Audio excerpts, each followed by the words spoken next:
yung na-order ko sa online. And Amazing Plants, pito-pito.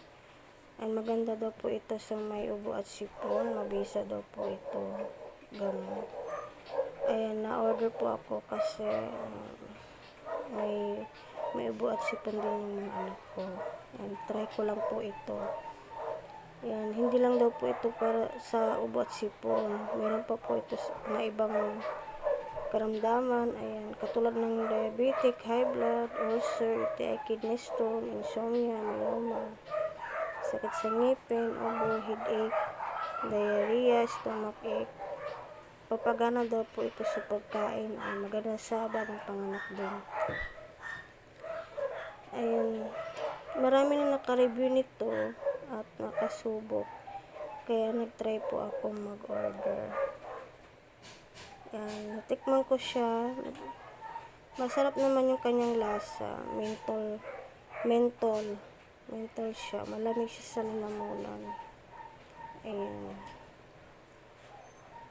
Ganda nito siya. Masarap yung lasa niya. Hindi nakakasuka. Ayan, masarap yung lasa nito. Ayan guys.